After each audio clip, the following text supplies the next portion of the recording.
Salut à tous, ici le capitaine Valeo, et en avant pour une nouvelle Blitzkrieg.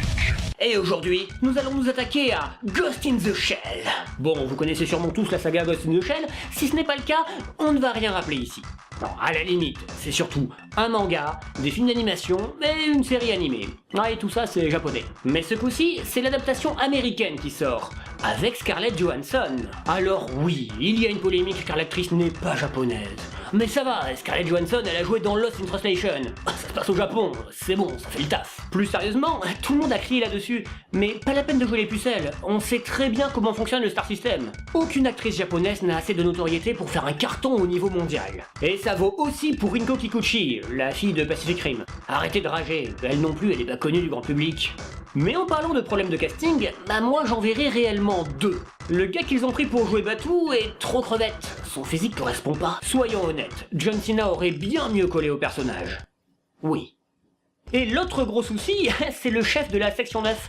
Ils l'ont fait incarner par Takeshi Kitano. Si, vous voyez qui c'est, c'était le prof taré dans Battle Royale.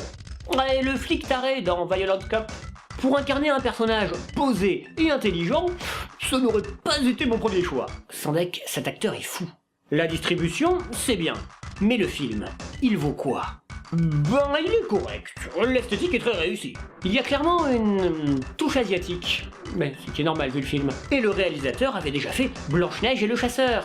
Oui, le film qui était complètement sous influence de Princesse Mononoke. D'ailleurs, le film se situe tellement entre la culture japonaise et la culture américaine qu'il en deviendrait presque schizo. Le personnage de Kitano parle en japonais avec le personnage de Scarlett qui lui répond en anglais. Alors je sais que ça s'explique scénaristiquement, grâce à leurs implants, mais franchement ça fait bizarre. Après, d'un point de vue plus formel, l'image est tout le temps très chargée, ce qui est une réussite, mais des fois ça ferait presque un peu craignos. Il y a bien sûr plein d'entorses avec le matériau de base, mais quelques clins d'œil sont là pour titiller les fans.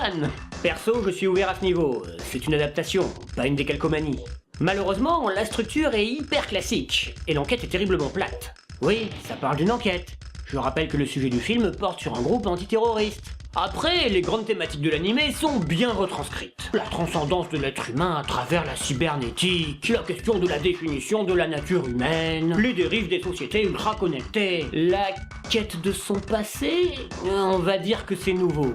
Je suspecte l'influence de Total Recall. Mais je me dois de rager face aux scènes d'action qui sont moyennes. Elles font constamment référence au premier film d'animation Ghost in the Shell, mais elles sont moins bien. Surtout qu'à son époque, le film d'animation avait été un précurseur. Le film américain n'en est pas un. Bon, j'ai pas envie de spoiler, alors on va parler en langage codé. La scène du tank est moins bien. Voilà, c'est dit. Personnellement, je pense que le film va faire un bide, car il y a encore La Belle et la Bête au cinéma, que cette semaine sort Baby Boss, et que la semaine prochaine il y aura Power Rangers. De plus, j'ai peur que pour plaire, l'esthétique du film soit trop en décalage avec le public actuel. Mais bon, Scarlett Johansson pourra peut-être le sauver. Elle envoie du steak.